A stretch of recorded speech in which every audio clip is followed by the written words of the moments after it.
আসসালামু আলাইকুম।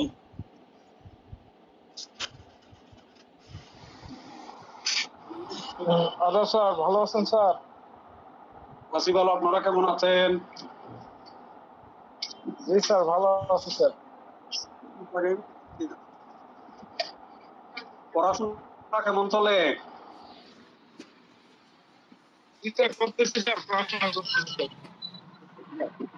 বুঝবো মোটামুটি ওই চলতেছে স্যার, বৃত্তের কুরুপে, মনে থাকতেছে না হ্যাঁ, কিন্তু করতেছি। বৃত্তের কুরুপে তার ফলে যাদের মনে থাকে না তারা মুখ থেকে পানি পড়া তার সিঙ্গিল। জি স্যার, লিখতেছি স্যার, এই জন্য মনে না থাকে, দয়া করবেন স্যার। স্যার, এর জন্য হাদিয়া দিতে হবে।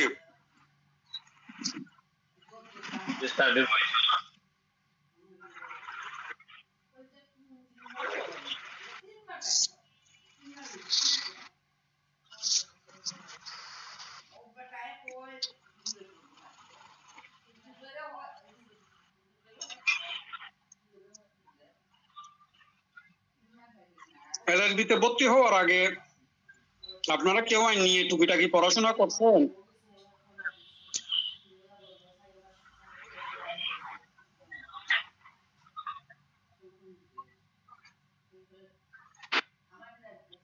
স্যার বই কিনছিলাম কিন্তু পড়ি নাই কখন।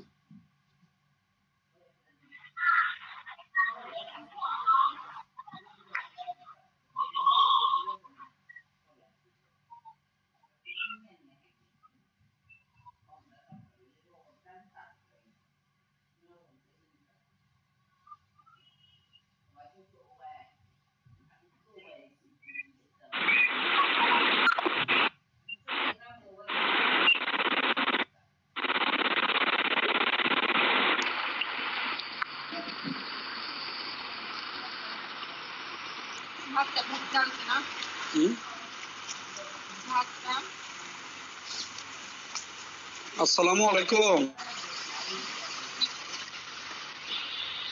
নেটে ডিস্টার্ব করছিল, একটা কল আসছিল তো। এখন কথা শোনা যায়?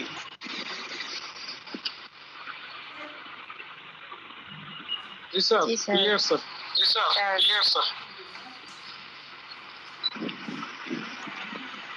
ক্লিয়ার না? গত ক্লাসে কি কি পড়াইছিলাম?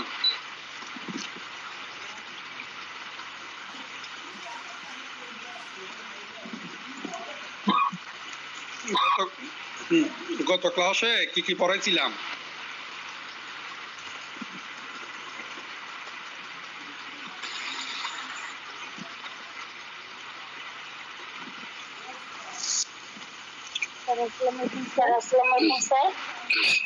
ওয়ালাইকুম আসসালাম। স্যার গত গত সপ্তাহে স্যার আপনার আপনার জন্য স্যার আমার কথা রিপিট না ঠিক আছে, শোনা যাচ্ছে, বলেন। না স্যার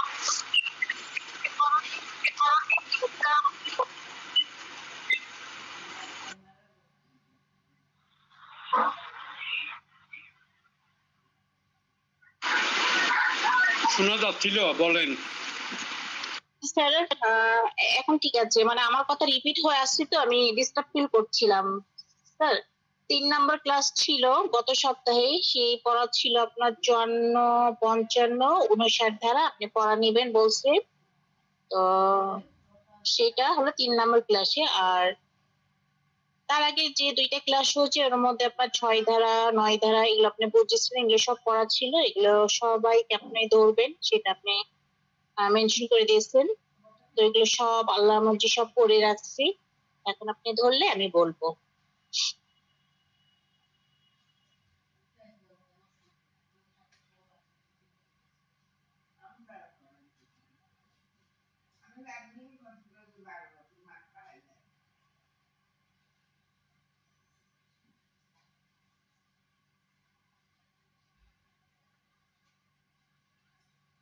হ্যালো হ্যালো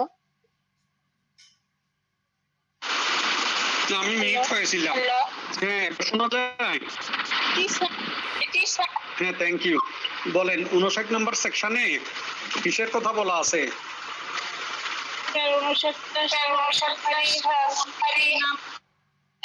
আমার এই যে সাধারণ ব্যক্তি গ্রেপ্তার করতে পারবে।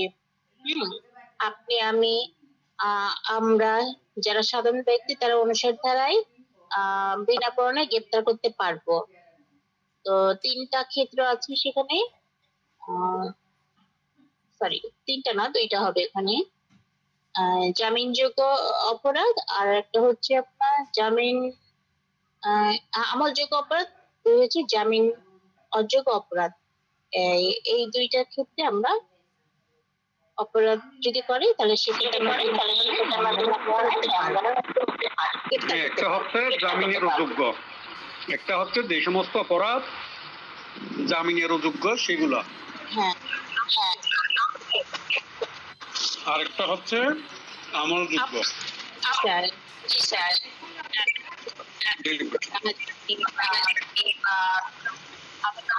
কর্তব্য করি গ্রেপ্তার করতে পারবো বিনা পরোয়ানায়। এরপরে 55তে কি বলছে? পঞ্চনাতে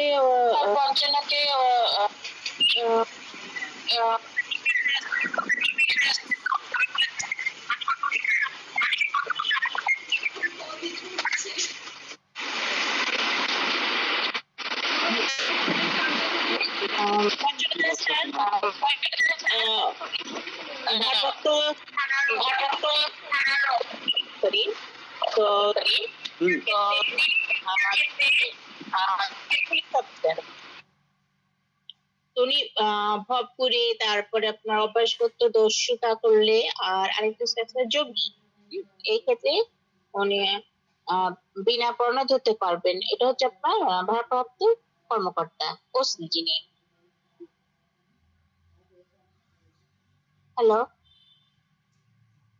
হ্যালো ভারপ্রাপ্ত কর্মকর্তা 3টে ক্ষেত্রে পারেন।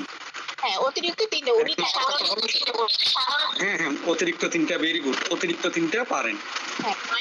এখন অতিরিক্ত হ্যাঁ, আর এই 3টা ক্ষেত্রেও পারেন। আরো 3টে ক্ষেত্রে পারি। হ্যাঁ, আরো 3টা ক্ষেত্রে পারেন, ভেরি গুড।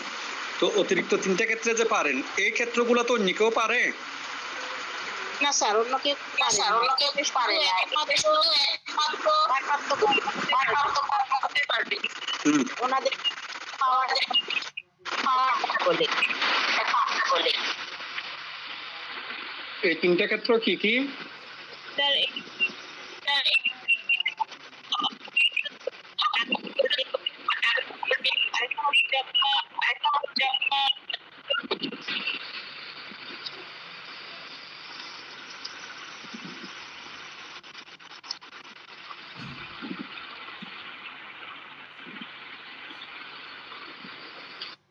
এরপরে 54 নম্বর সেকশনে 54 নম্বর সেকশনে পুলিশ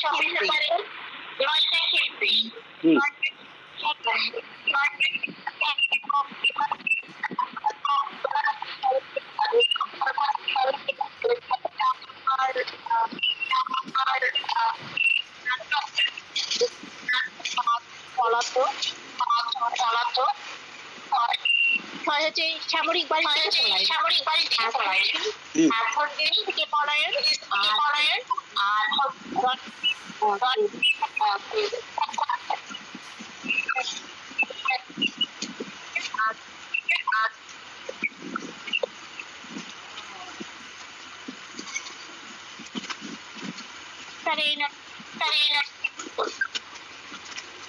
আপনার লাইনটা আজকে বেশি ডিস্টার্ব করতেছে। ঠিক আছে, তাহলে আলহামদুলিল্লাহ মোটামুটি আপনি পারবেন। কথা তো দিব কম শোনা যায়।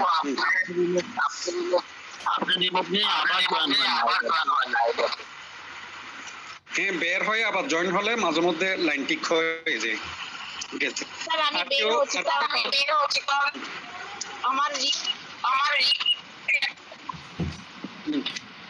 আর কেউ পারবেন?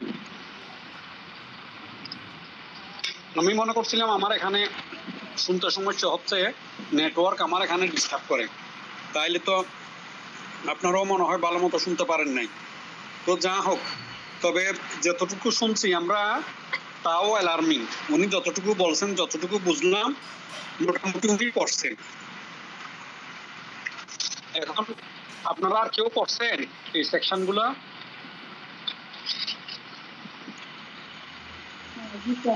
জি স্যার। আলহামদুলিল্লাহ। পড়লে আগে প্রথমে যিনি বলছেন উনি বলেন কি কি পড়ছেন। আপার আগে যিনি বলছেন উনি বলেন যে 54 নম্বর সেকশনে কি কি বলা আছে। স্যার 54 নম্বর সেকশন হচ্ছে যখন পুলিশ বিনা ওয়ারেন্টে গ্রেফতার করে পারছে। 9টি ক্ষেত্রে সাধারণত পুলিশ বিনা ওয়ারেন্টে গ্রেফতার করতে পারে।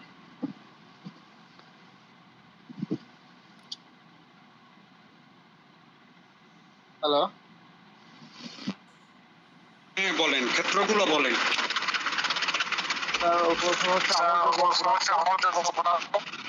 তারপর হচ্ছে ঘর ভাঙা সরঞ্জাম থাকবে স্যার। তৃতীয়ত হচ্ছে দূষিত অপরাধী।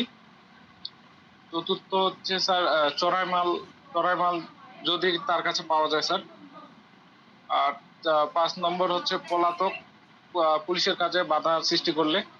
6 নম্বর হচ্ছে স্যার হচ্ছে প্রতিরক্ষা বা সশস্ত্র বাহিনী থেকে যদি পলায়ন করে কোনো কর্মচারী বা কর্মকর্তা স্যার। আর সপ্তমত হচ্ছে স্যার বিদেশ থেকে পলায়ন স্যার, বা বাংলাদেশের বাইরে আমলযোগ্য অপরাধ করলে। আর আবার বাংলাদেশের ভিতরে অভ্যন্তরে বাংলা বিদেশে কোনো অপরাধ করে পালিয়ে বাংলাদেশে চলে আসবে। জি স্যার। আর অষ্টমত হচ্ছে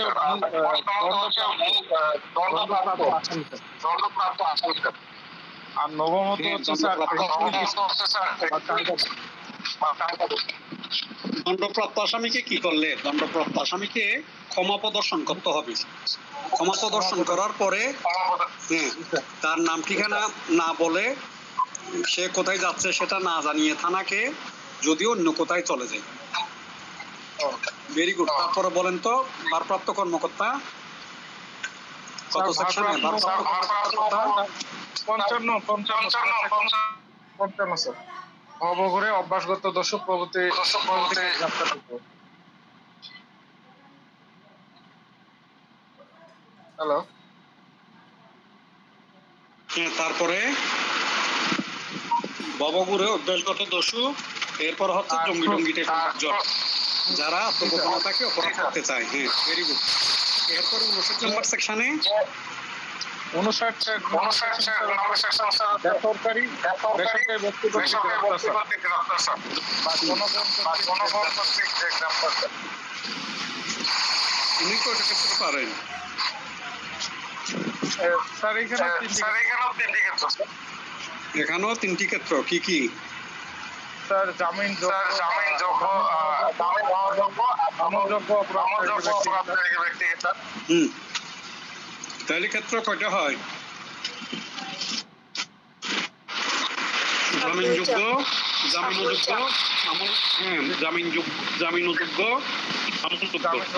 সেক্ষেত্রে হচ্ছে দুইটা। সেক্ষেত্রে হচ্ছে দুইটা স্যার। এরপরে হ্যাঁ দুইটা। 56 নম্বর সেকশনে কি বলছে? স্যার 56 নম্বর সেকশন স্যার 56 নম্বর সেকশন স্যার একটু সেটা আপনার একটু সমস্যা করতেছে। আচ্ছা কনকদা, স্যারকে আবার রিজয়েন করতে বলছি। স্যার রিজন হচ্ছে, আপনারা একটু ওয়েট করেন। আচ্ছা ঠিক আছে। আমি রিজন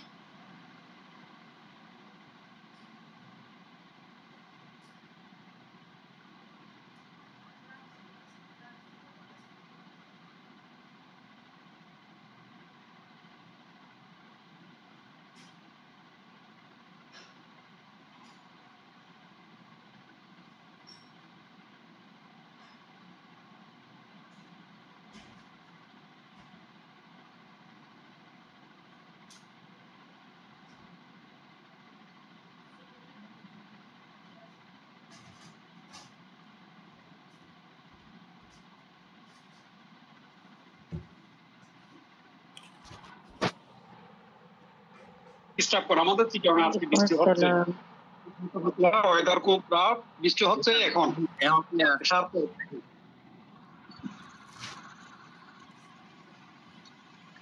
ছাপ্পান্নতে কি আছে কেউ বলেন তো দেখি? স্যার 56তে অধস্তন। হ্যাঁ 56তে অধস্তন, ভেরি গুড। 57তে ঠিকানা বাসস্থান। হ্যাঁ 57তে বাসস্থান। এরপরে 58তে অপরাধীর অনুসরণ, পিছু লাগা।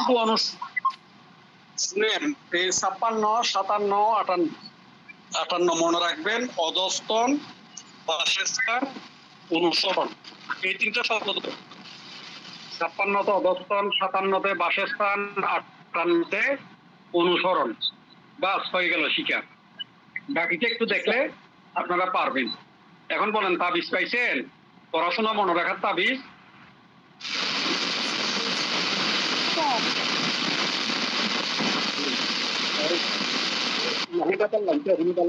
কারো লাইন এখনো ভালো হয়নি, যা হোক।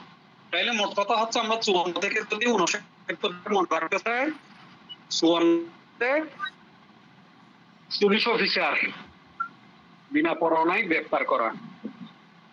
55 হচ্ছে ওসি। 57 হচ্ছে অধস্তন, পুলিশ অফিসারের অধস্তন থাকলে। তারপরে 57 হচ্ছে বাসস্থান, নাম ঠিকানা জিজ্ঞেস করা। কাউকে গ্রেপ্তার করার উদ্দেশ্যে তার বাসস্থান, নাম ঠিকানা এগুলো জিজ্ঞেস করলো বা তার পরিচয় জানার জন্য সে অস্বীকার করছে, সেক্ষেত্রে তাকেও গ্রেপ্তার করতে পারবে। এরপরে 58 বলতেছে অনুসরণ। এই যে ডাকাত দল আপনার ডাকাতি সংগঠিত করে, সে গাড়িতে করে চলে যাচ্ছে, দৌড়াই চলে যাচ্ছে। এখন দেখা গেল তারা চালু মাল এমন জায়গায় বেছে নিছে, আপনার এই থানায়ও পড়ে না, ওই থানায়ও পড়ে না, এক থানার পুলিশ দৌড়াতে দৌড়াতে আর এক থানায় চলে গেছে, অনুসরণ করছে। সেটা হচ্ছে 58। আর 59 হচ্ছে বেসামরিক দিক। আপনি আমরা সবাইও তাকে গ্রেফতার করতে পারবো। সবাই পারবেন, মনে রাখতে পারবেন, পরীক্ষা আসলে লিখতে পারবেন ইনশাল্লাহ। এরপরে হ্যাঁ, ওখানে মনে রাখবেন 9টা ক্ষেত্রের জায়গায় মনে রাখবেন আমলযোগ্য, তারপর হচ্ছে ঘর ভাঙার যন্ত্রপাতি, ঘোষিত অপরাধী, চোরাই মাল। এরপরে পুলিশ থেকে পলায়ন, সামরিক বাহিনী থেকে পলায়ন, বিদেশ থেকে পলায়ন। এটা হচ্ছে আপনার দণ্ডিত আসামি। আর 9 হচ্ছে রিকুইজিশন চাওয়া। এই হচ্ছে 9টা পয়েন্ট, রিকুইজিশন। তারপরে আমাদের 55 হচ্ছে ওসি, ভারপ্রাপ্ত কর্মকর্তা যিনি থাকেন, উনি কি করবেন? উনি 3টা ক্ষেত্রে এগুলোর অতিরিক্ত আরো 3টা ক্ষেত্রে শুধুমাত্র উনি পারেন। কাদেরকে পারেন? যারা জঙ্গি, লুকিয়ে লুকিয়ে অপরাধ করার জন্য নিজেকে গোপন রাখে, পরিচয় দেয় না। তারপর হচ্ছে ভবঘুরে, এরপরে অভ্যাসগত দোষিতা। 55 শেষ আমাদের। 56 হচ্ছে অধস্তন। এই যে এতক্ষণ পুলিশ অফিসার, এরপরে মনে করেন থানার ভারপ্রাপ্ত কর্মকর্তা, এরা বাদ দিয়ে এদের অধস্তন যারা আছে তারাও পারে, উপরস্থ ক্ষমতা দিলে তারাও পারে। এরপরে 57 বলতেছে আপনার কেউ একজনের সন্দেহবশত ধরছে, ধরে তার নাম ঠিকানা বাসস্থান এগুলো জানতে চাইছে, সেগুলো জানার পর স্বীকার করছে। 58 হচ্ছে অনুসরণ করা। অপরাধী অপরাধ সংগঠিত করে এক জায়গা থেকে আরেক জায়গায় পালাচ্ছে, পুলিশ তাকে গ্রেফতার না করা পর্যন্ত অনুসরণ করতে পারবে। আর 59 হচ্ছে জামিন অযোগ্য, যে সমস্ত ধারায় জামিন পাওয়ার কথা না সেগুলা। এরপরে বলছে আমলযোগ্য অপরাধ করলে বেসামরিক ব্যক্তি কোনো ব্যক্তিকে গ্রেফতার করতে পারবে। এরপরে বলেন তো দেখি 6 ধারায় কি আছে আমাদের? ফৌজদারি আদালতের স্যার আদালত সমূহ। স্যার ফৌজদারি আদালতের প্রকারভেদ বলা আছে ওখানে। তারপরে আমাদের যে ম্যাজিস্ট্রেট 14টা যে বিচার করেন সেটার ভাগ আছে। আর কে কি কাজ করেছে এটা করবো। সুপ্রিম কোর্ট ব্যতীত আর আপনার ফৌজদারি আদালত অন্যান্য আইনের ধারাগুলো ব্যতীত দুইটি আদালত থাকবে, সেটা হচ্ছে স্যার আপনার দায়রা আদালত আর ম্যাজিস্ট্রেট কোর্ট ম্যাজিস্ট্রেট আদালত। তো 6 নম্বর ম্যাজিস্ট্রেটের বিষয়টা আছে স্যার 6 ধারায়, আর দায়রার বিষয়টা আছে স্যার 9 ধারায়। তো 6 ধারার ম্যাজিস্ট্রেট কথা বলি। 6 ধারায় 4 ব্যক্তি অর্থাৎ 4 ম্যাজিস্ট্রেট আপনার চিফ জুডিশিয়াল, প্রথম শ্রেণী ম্যাজিস্ট্রেট, ম্যাজিস্ট্রেট এরা হলো আপনার জেলা পর্যায়ে থাকে 4 আর 2 মহানগর, শুধু মহানগরের জন্যই তারা থাকেন, সেটা হচ্ছে আপনার চিফ মেট্রোপলিটন ম্যাজিস্ট্রেট আর মেট্রোপলিটন ম্যাজিস্ট্রেট 6। আরো 2 অতিরিক্ত থাকবে, সেই 2টা হচ্ছে আপনার জুডিশিয়াল, চিফ জুডিশিয়ালের সাথে অতিরিক্ত চিফ জুডিশিয়াল, মেট্রোপলিটনের সাথে অতিরিক্ত মেট্রোপলিটন, তাহলে হলো 8 জন। এই 6 থেকে 8 বলছে এই মেট্রোপলিটনের সাথে না, চিফ মেট্রোপলিটনের সাথে অতিরিক্ত চিফ মেট্রোপলিটন। জি স্যার, অতিরিক্ত চিফ মেট্রোপলিটন, অতিরিক্ত চিফ মেট্রোপলিটন। আর এটা হলো জি স্যার অতিরিক্ত, মানে 2টা ব্যাখ্যা বলা হয়েছে, এদের সাথে অতিরিক্ত 2 জন থাকবে, তাদের সাথে চিফ জুডিশিয়াল এবং চিফ মেট্রোপলিটনের সাথে অতিরিক্ত থাকবে, গেল 8 জন। এই 6 ধারা 8 জন গেল। 9 ধারায় আপনার 3 জন আছে, সরি মানে দায়রা আদালত, পরে দায়রা আদালত, অতিরিক্ত দায়রা আদালত, যুগ্ম দায়রা আদালত। এরা হচ্ছে স্যার 56টি জেলায় আছে। যুগ্ম দায়রা আদালত বলে না, যুগ্ম দায়রা জজ, দায়রা জজ, দায়রা জজ, সমস্যা নেই, ভুল হবে। এখন আমরা যদি কোনো কিছু না বলি তাহলে কি বলতেছি কি শিখছি এটা আমাদের কাজে আসবে না। জি স্যার, আমি হ্যাঁ বলেন। হ্যাঁ, একটু নার্ভাস ফিল করছি তো এই জন্য ভুলভাল হয়ে যাচ্ছে লেখাশোনা। তো যে দায়রা জজ, অতিরিক্ত দায়রা জজ আর আপনার হচ্ছে যুগ্ম দায়রা জজ। হ্যাঁ, এটা হচ্ছে আপনার 56টি জেলায় থাকবে, এরা জেলায় থাকবে আবার মেট্রোপলিটনে থাকবে। তো সেটা কি দায়রা জজ, অতিরিক্ত দায়রা জজ আর যুগ্ম দায়রা জজ, এবং এগুলো শহরে যেটা থাকবে মহানগর দায়রা জজ, মহানগর অতিরিক্ত দায়রা জজ, মহানগর যুগ্ম দায়রা জজ। এরা হলো আপনার 14 জন। এখন দেখেন 14 জনের কথা বলছেন, এখন দেখেন এই যে মনে করেন কোন একটা অপরাধ আপনার ঢাকা শহরে সংগঠিত হলো, সাপোজ ধরেন আওয়ামী লীগ অফিসের সামনে সংগঠিত হলো গুলিস্তানে, তাইলে তার মামলা, সে অপরাধের জন্য মামলা হবে কোথায়? মেট্রোপলিটন এলাকায়, হয় চিফ মেট্রোপলিটনে, না হয় মেট্রোপলিটন ম্যাজিস্ট্রেটের কাছে। মনে রাখবেন অতিরিক্ত চিফ মেট্রোপলিটনের কাছে সাধারণত মামলা নিয়ে যাওয়া হয় না, মামলা নিয়ে যাওয়া হয় চিফ মেট্রোপলিটন অথবা মেট্রোপলিটনের কাছে এদের শহরে। এরপরে যখন চিফ মেট্রোপলিটনে মামলাটা গ্রহণ করে, এটা অতিরিক্ত চিফে শুনানি করার জন্য দেন, তাইলে উনি অতিরিক্ত চিফে পারবেন, গেল এটা একটা বিষয়। এখন ওনারা যখন আপনার এই যে আসামিকে ধরে আনার পরে জামিন দিল না, ওনার কোর্টে আনার পরে এরপরে যে কয়দিন পর আবার জামিন চাইবে, তখন ওই মহানগর দায়রার কাছে চাইতে হবে এই জামিন। মনে রাখবেন ওই ক্ষেত্রে আবার এই লাইনটা হচ্ছে মহানগরের লাইনটা হচ্ছে মহানগরে,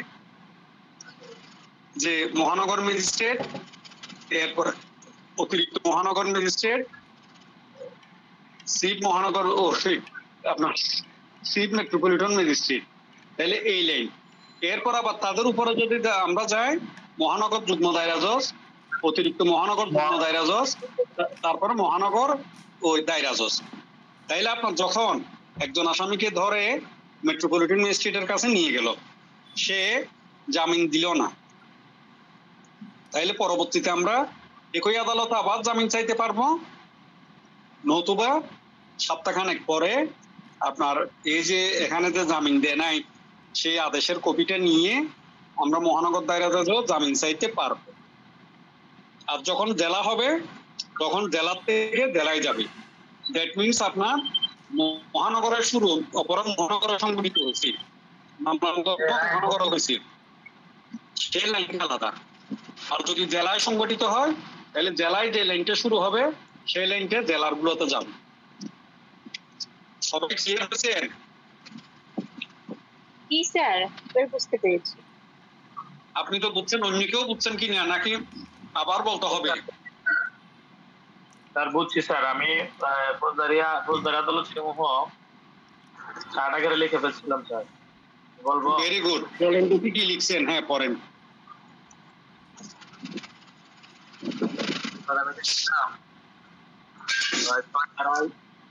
ফৌজদারি আদালত সমূহের শ্রেণী বিন্যাস করা হয়েছে। সুপ্রিম কোর্ট ছাড়াও 2 ধরনের আদালত থাকবে, দায়রা আদালত, ম্যাজিস্ট্রেট আদালত। দায়রা আদালতকে আমরা ফৌজদারি আদালতকে বিভাগে আমরা দায়রা আদালত, ম্যাজিস্ট্রেট আদালত। দায়রা আদালতকে আবার বিভাগে বিভক্ত করলাম। এলাকার ভিতরে আর এলাকার বাইরে, মহানগরের ভিতরে, মহানগরের বাইরে। মহানগরের ভিতরে অফিসার বেতন মেট্রোপলিটন দায়রা জজ, যুগ্ম মেট্রোপলিটন দায়রা জজ। আর স্যার মহানগরের বাইরে হবে জেলা জজ, জেলা জজ, অতিরিক্ত জেলার দায়রা জজ, যুগ্ম জেলা দায়রা জজ। এগুলো স্যার দায়রা আদালত। অতিরিক্ত জেলা জজ বা জেলা জজ ওনাদেরকে বলা হয় দায়রা জজ। মনে রাখবেন, দেওয়ানিতে বলা হয় জেলা জজ, ঠিক আছে?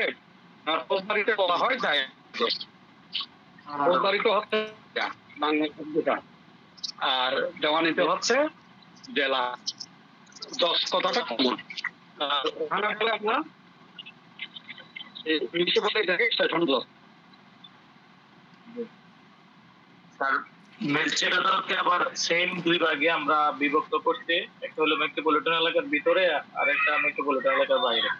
মেট্রোপলিটন এলাকার ভিতরে চিফ মেট্রোপলিটন ম্যাজিস্ট্রেট সিজিএমএম, অতিরিক্ত চিফ মেট্রোপলিটন ম্যাজিস্ট্রেট এসএজিএমএম, আর মেট্রোপলিটন ম্যাজিস্ট্রেট প্রথম শ্রেণী।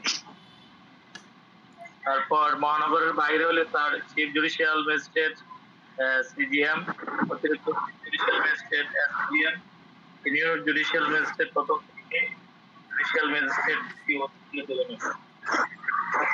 না, এরপর হচ্ছে আপনার অতিরিক্তর পরে first class, second class, third class. ওই যে আপনাদের সিনেমার টিকিট বলছিলাম, সেই সিনেমার টিকিট। স্যার সিনিয়র জুডিশিয়ালটা স্যার আমাদের ওই যে প্রথম শ্রেণী, এরপর একটা হলো স্যার ফার্স্ট ক্লাস, তারপরে second class, third class. First class, second class, third class. Sir মহানগর থানায় এলাকায় কিন্তু থার্ড ক্লাস সেকেন্ড ক্লাস নাই। নাই? হ্যাঁ জি স্যার, পয়েন্টটা এখানে স্যার আমাদের মেট্রোর বাইরে যেগুলো ওই যে সিনিয়র জুডিশিয়াল, হ্যাঁ এই পর্যন্ত মেট্রোর মধ্যে আপনার মেট্রোপলিটন এলাকায়। এখন ওই দিন যে আপনাদেরকে পড়াইছিলাম অর্থদণ্ড কতটুকু দিতে পারে, সে অর্থদণ্ড কিন্তু চেঞ্জ করে ফেলছে। অর্থদণ্ড যে জায়গায় 10,000 টাকা বলছিলাম ওই জায়গায় হবে 5 লাখ টাকা, 50 গুণ করে বাড়াই ফেলছে। 10,000 যেখানে, ওখানে হচ্ছে 5 লাখ। যেখানে 5,000 ছিল ওখানে করছে 3 লাখ। আর যেখানে 2,000 ছিল ওখানে করছে আপনার 2 লাখ। ঠিক আছে? দ্বন্দ্বটা কি স্যার আছে? 2 বছর, 3 বছর দণ্ড ঠিক আছে। আচ্ছা বাড়াইছে 5 লাখ, 2 লাখ, 5, 3, 2, 5 লাখ, 3 লাখ, 2 লাখ। তাহলে স্যার 10,000 টাকা 10,000-এর জায়গায় 5 লাখ, 5,000-এর জায়গায় 3 লাখ হবে। এমন স্যার ভালো স্যার যোগ উপযোগী। আর 2,000-এর জায়গায় করছে 2 লাখ, এটা সর্বোচ্চ। স্যার এটা কি সংশোধিত আইন? হ্যাঁ, আইনটা সংশোধিত হয়েছে এবার আইনটা সংশোধিত হয়েছে ভাইয়ার ইয়েতে, ভাইয়ার ফেসবুক আইডিতে আছে, দেখে নিয়ে ওইটা শেয়ার দেয়া আছে। আপনার ফেসবুক আইডির নাম? কিছু বলতে চাচ্ছিলেন? জি স্যার, আপনার ফেসবুক আইডির নাম? Salimullah Mamun. Okay sir, thank you. আমি ঢাকার নবাব ছিলাম এক সময়। নাম শুনছেন নবাব সলিমুল্লাহর নাম? জি স্যার। যাদের পূর্বপুরুষেরা ঢাকা ইউনিভার্সিটি সহ অনেক শিক্ষা প্রতিষ্ঠানের জন্য, অনেক দাতব্য প্রতিষ্ঠানের জন্য তারা জায়গা সম্পত্তি দান করছে।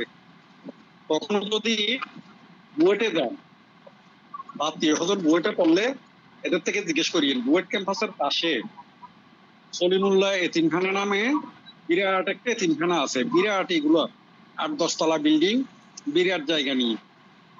এর পাশে পলাশিতে বা লালবাগও ধরে ওই জায়গাটাকে পলাশি ধরে ঢাকায়।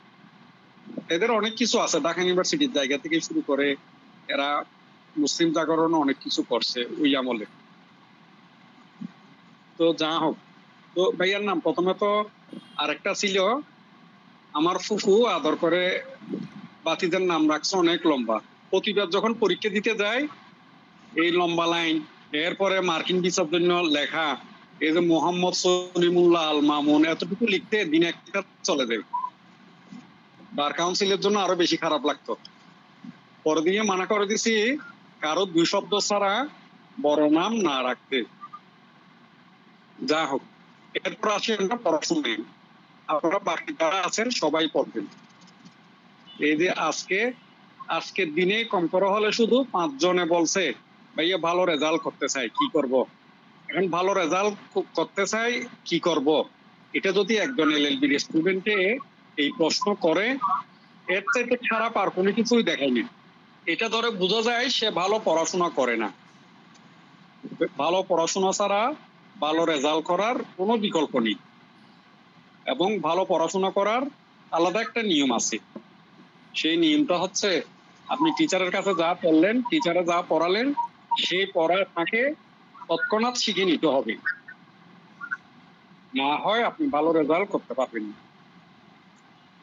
এরপরে আপনারা বন্ধু বান্ধব 3-4 জনে মিলিয়ে এগুলো নিয়ে গ্রুপ স্টাডি করতে পারবেন। ঠিক আছে? ভালো রেজাল্ট করার এর কোনো বিকল্প নেই। এরপর আপনি যদি কোনো গাইড বই ফলো না করে মূল আইনের বই পড়েন, মূল জিনিসটা যদি বুঝতে পারেন আরো একটু ভালো হয়। আর যারা চিন্তা করলেন যে না আমাদের যাচ্ছে দিন চলে যাক এইভাবে, তাহলে তারা মোটামুটি প্যারামাউন্ট গাইড বই পড়লো 2nd ক্লাস পাবেন। এলএলবি পাস করা আগে ইজি ছিল, এইবার যারা বেশি ভালো করছে তারা ভালো রেজাল্ট করছে, আর দেখা গেল যে ফেলের হার গতবারের চাইতে বেশি, বা বিগত কয়েক সালের চাইতে ফেলের হার বেশি। এবার 30% স্টুডেন্ট প্রায় ফেল করছে। আপনার 10 নম্বর পর্যন্ত গ্রেস দেওয়ার পরও 2nd ক্লাস পাইনি এরকম অনেক স্টুডেন্ট আছে। এখানে মোটামুটি বাকিরা প্রায় সবাই কি করছে, পাস করছে, এবং 1st ক্লাসও পাইছে। ইনশাল্লাহ আপনারাও ভালো মতো পড়াশোনা করেন। আপনাদের জন্য 1st ক্লাস হলো 450। ঠিক আছে? আপনারা যদি কেউ 450 নাম্বার পান, মনে করবো আপনারা 1st ক্লাস পাইছেন। 480 নাম্বার পাওয়া আসলে খুবই দুরূহ, কঠিন। এইবার তারপরও 2 জনে পাইছে, একজনে তো মাশাআল্লাহ 494 পাইছে, এবং সে দেখা গেল কমার্স সাবজেক্টে ভালো মার্কস পাইছে। বাণিজ্যিক আইন যেটা আছে, কোম্পানি আইন ও বাণিজ্যিক আইন, ওখানে আসলে ব্যাপারটা হচ্ছে সে স্পেসিফিক নিশ্চয়ই কিছু লিখছে। তো এরপর আজকে যে সেকশন গুলো পড়াবো বলছিলাম, সেই সেকশন গুলোর মধ্যে প্রথমে হচ্ছে আপনার 28, 29-এর বি, 29-এর সি। 28 নম্বর জিনিসটা আমরা পড়িনি। আপনাদেরকে যে বলছিলাম ফৌজদারিতে কিন্তু 3টা জিনিস, দেওয়ানিতে ফৌজদারিতে 3টা জিনিস। একটা হচ্ছে কোন আদালতে মামলা গ্রহণ করবে, আর একটা হচ্ছে কোন আদালতে মামলাটা বিচার করবে, এরপরও বলতেছে ভাই কোন আদালতে শাস্তি দিবে। তাহলে এখানে ব্যাপার হচ্ছে তিনটা। এখানে ম্যাজিস্ট্রেট বলেন, জজ বলেন, তাদের ক্ষমতা হচ্ছে তিনটা। একটা হচ্ছে মামলা আমলে গ্রহণ করার, মামলাটা নেয়ার, আর একটা হচ্ছে নেওয়ার পরে এটাকে বিচার করবে। এরপরে বলতেছে বিচার করার শেষে, সব শেষে যখন দেখবে যতটুকুর বিচার করবে ততটুকুর শাস্তি দেওয়ার মতো ব্যাটারির চার্জ তার নেই। ঠিক আছে? তাহলে চার্জওয়ালা ব্যাটারি যেটা আছে ওইটার কাছে আসামিকে পাঠাই দিতে হবে। আমরা মোবাইলে এই যে আপনার বাটন মোবাইল যেগুলো, অ্যান্ড্রয়েড সেট যেগুলো, এরপর আইফোন যেগুলো, ব্যাটারি বেশ কম আছে না?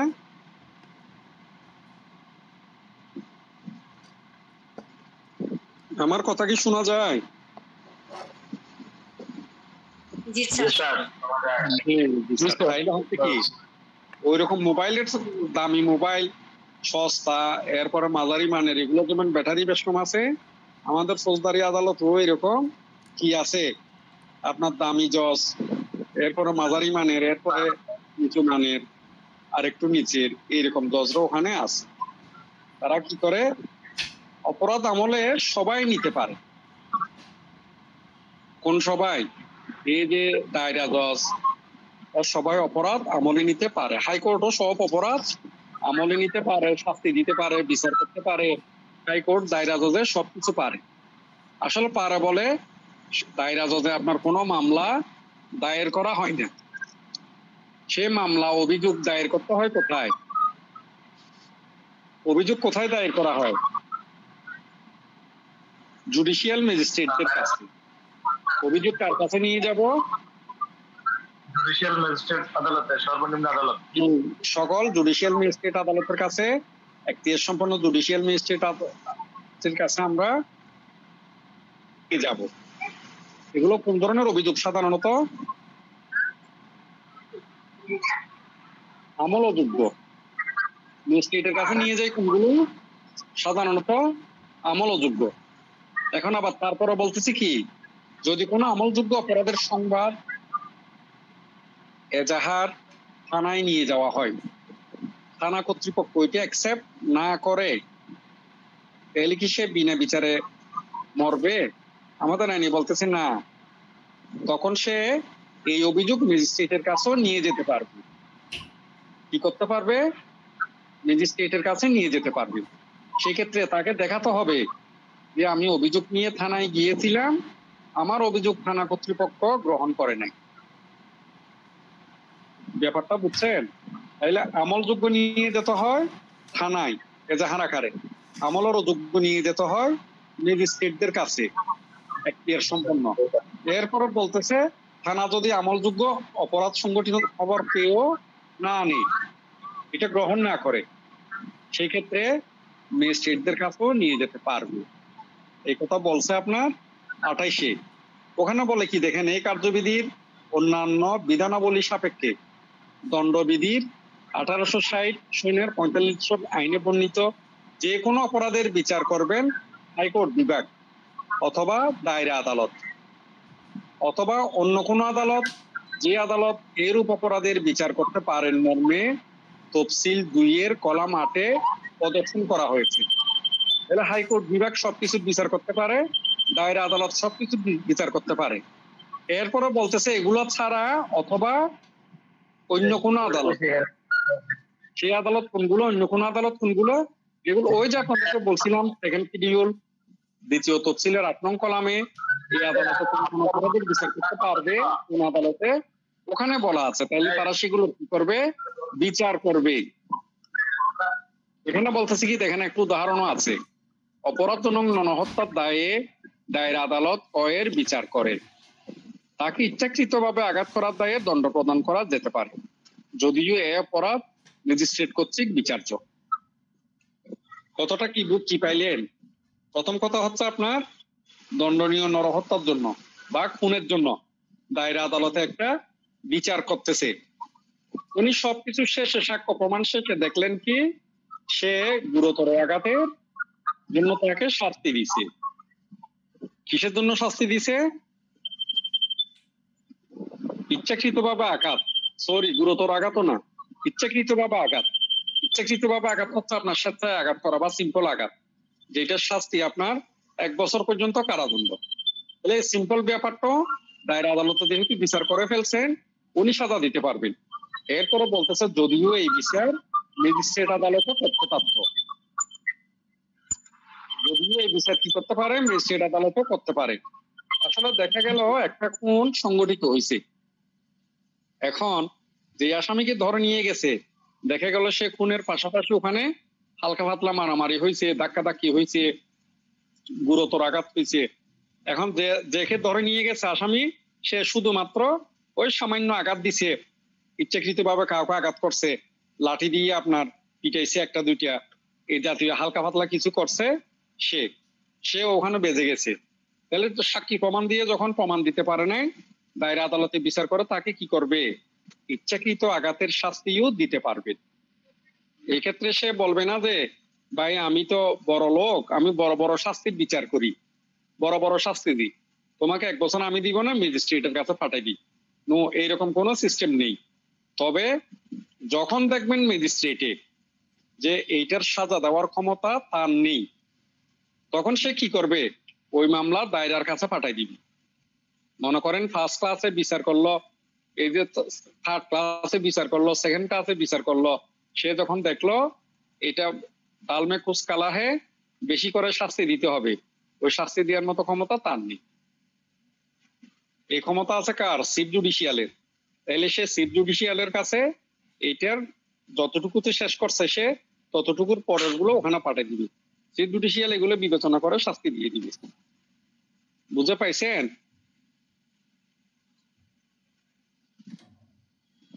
বুঝছেন কিনা আপনারা? কি স্যার? আচ্ছা, বুঝতে পেরেছি। আসলে এইগুলো একটু কঠিন বলে আপনাদেরকে মোটামুটি শ্রেণী বিভাগ বোঝানোর পরে তারপরে গেলাম এই লাইনে। প্রথম দিন বুঝালে আপনারা শ্রেণী বিভাগ বুঝতেন না, এগুলো পারতেন না, গেছে। 28 নম্বর সেকশন তাইলে গেল। এরপর হচ্ছে আমাদের 29-এর বি। 29-এর বিতে বলতেছে কিশোর অপরাধের বিচার। কিশোর, এখানে কিশোর বলতে কাকে বুঝাইছে? কিশোর কুমার যে গান করে তাকে বুঝাইছে?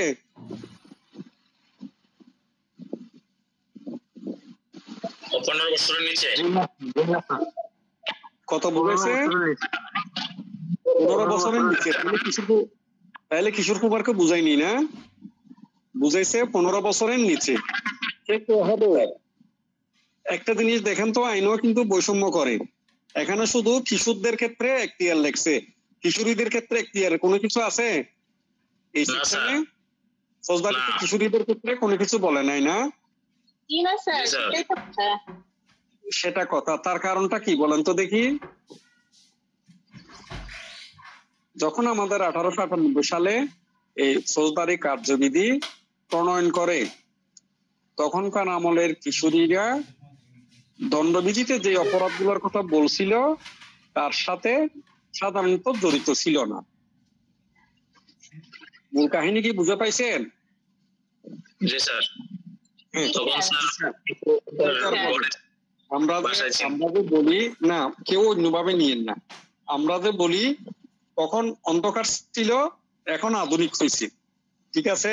আসলে ব্যাপারটা তাই না, তখনও আলোকিত ছিল, এখনো আলোকিত আছে, ব্যাপারটা হচ্ছে তাই।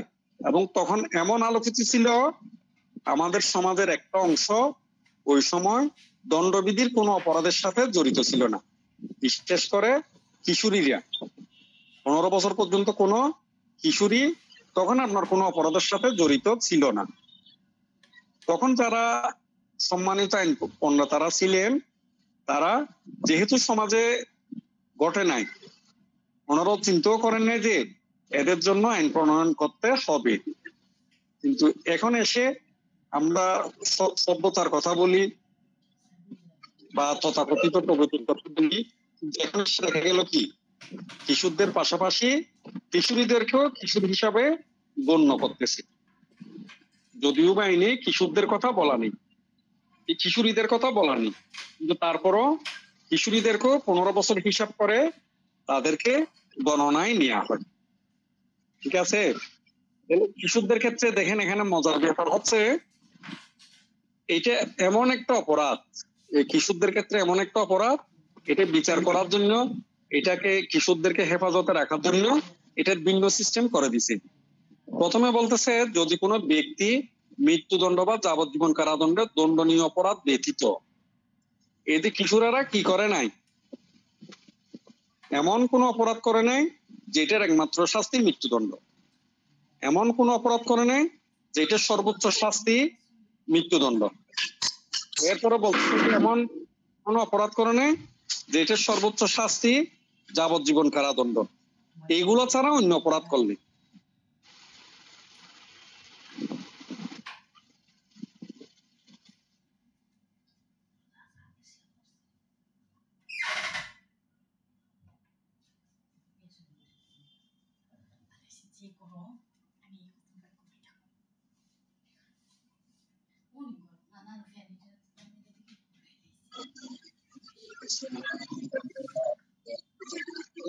এই মিউট হয়ে একটু মেয়ের সাথে কথা বলছিলাম, ছোট মেয়ের সাথে।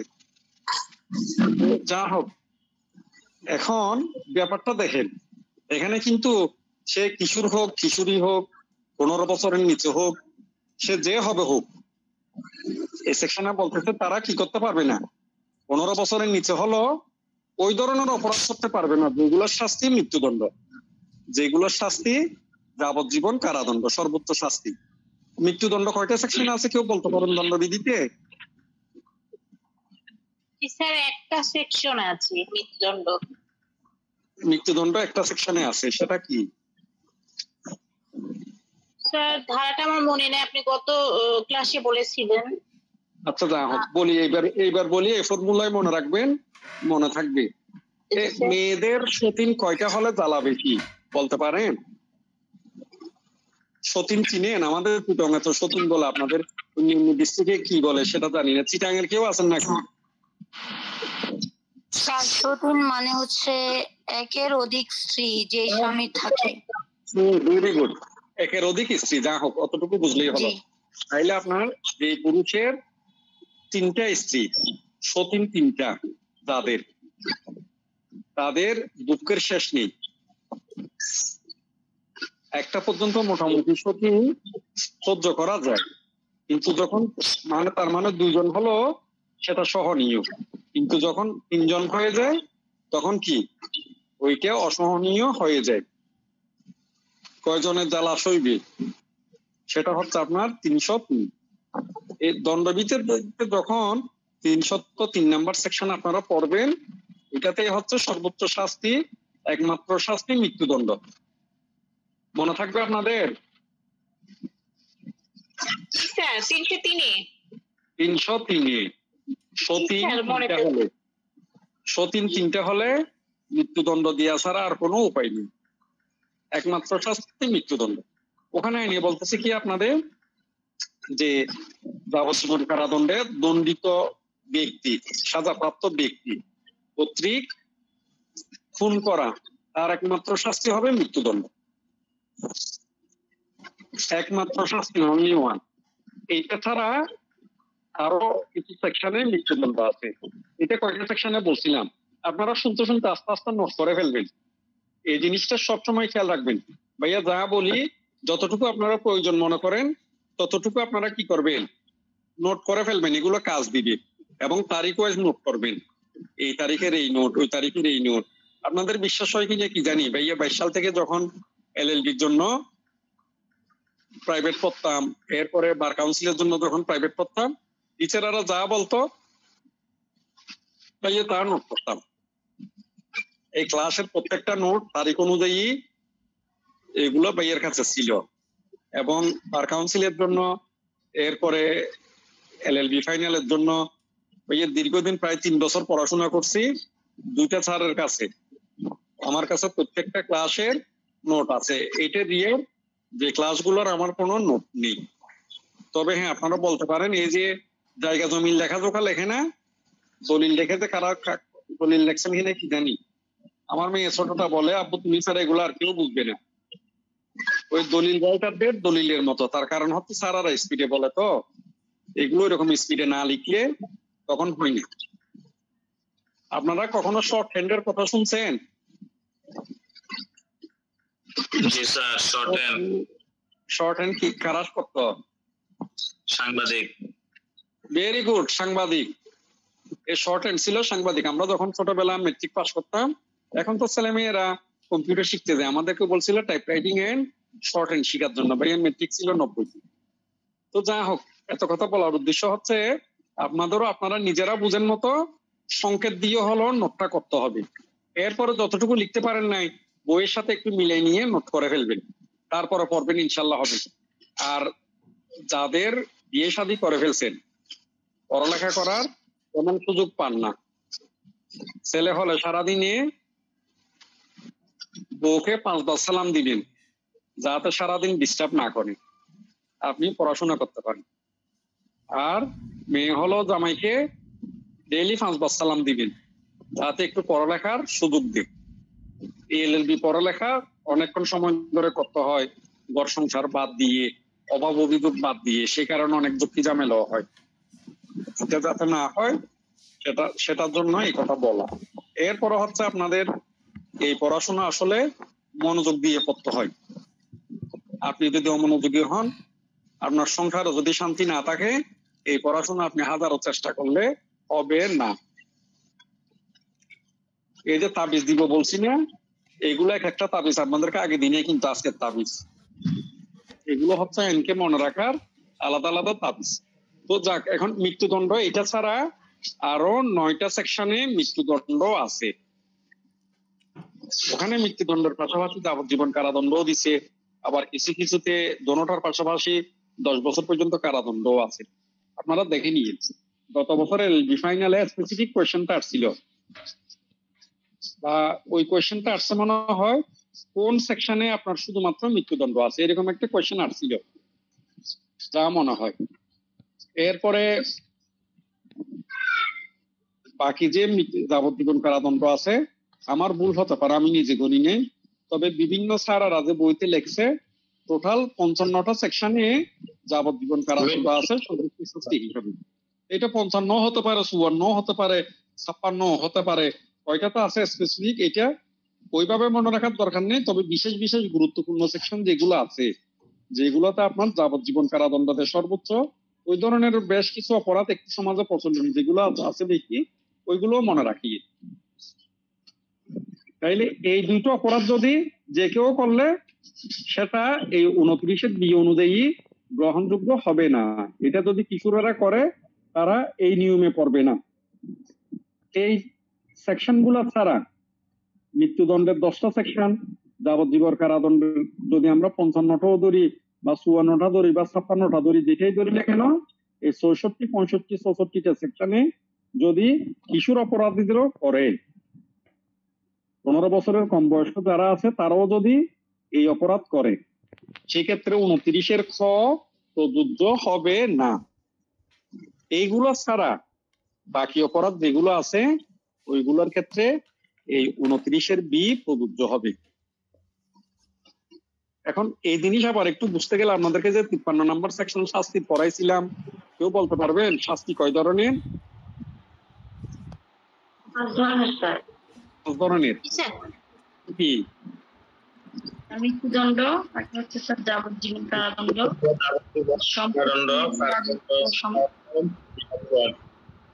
অর্থদণ্ড স্যার, হ্যাঁ, আর হচ্ছে একটা হচ্ছে সম্পত্তি বাজেয়াপ্ত, যেটা করতে পারবে ভোগ করা হয়, যেটা এবার আপনি অফ হয়ে যান। যিনি বলতে চাইছিলেন ছেলেদের মধ্যে উনি বলুন, আপনি বলেন তো দেখি শুনি।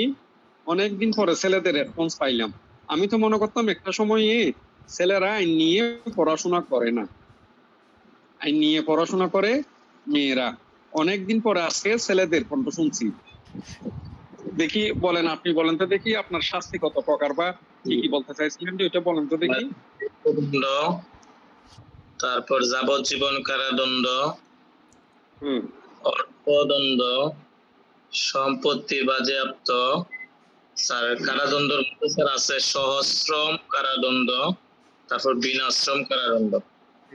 তাইলে আমরা যদি উপর থেকে বলি মৃত্যুদণ্ড, যাবজ্জীবন কারাদণ্ড, কারাদণ্ড, তারপর হচ্ছে আপনার সম্পত্তি বাজেয়াপ্তি, অর্থদণ্ড, এই 5টা। জি তাহলে প্রথমে 2টা না, মৃত্যুদণ্ডও না, যাবজ্জীবন কারাদণ্ডও না 29-এর বিয়ের ক্ষেত্রে। তাহলে বাকিগুলো কি?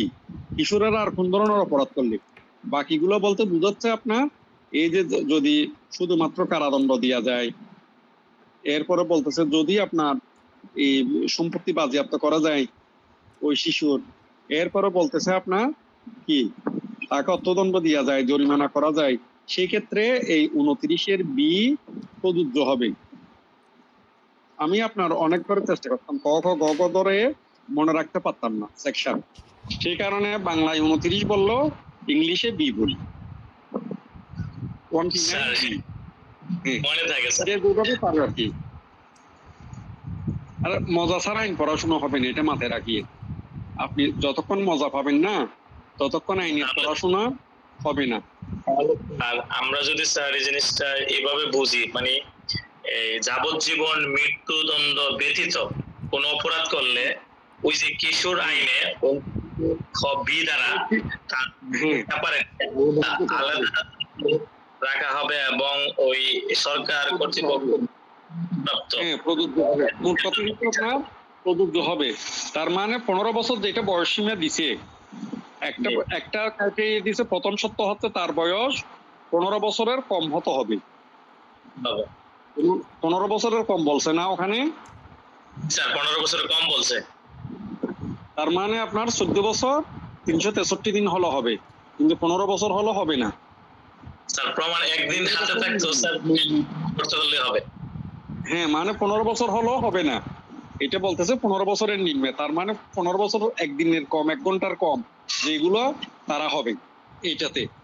এরপরে বলতেছে কি তারা কি করলে মৃত্যুদণ্ড অপরাধ করতে পারবে না, যাবজ্জীবন কারাদণ্ড অপরাধ করতে পারবে না। করবে কি? যে অপরাধগুলোতে কারাদণ্ড দিবে সেগুলো, যেগুলো তত্ত্ববৃন্দ দিবে সেগুলো, যেগুলোতে আপনার জরিমানা করবে সেগুলো, সে অপরাধগুলো করলে বলতেছে এবার তার বিচার কে করবে?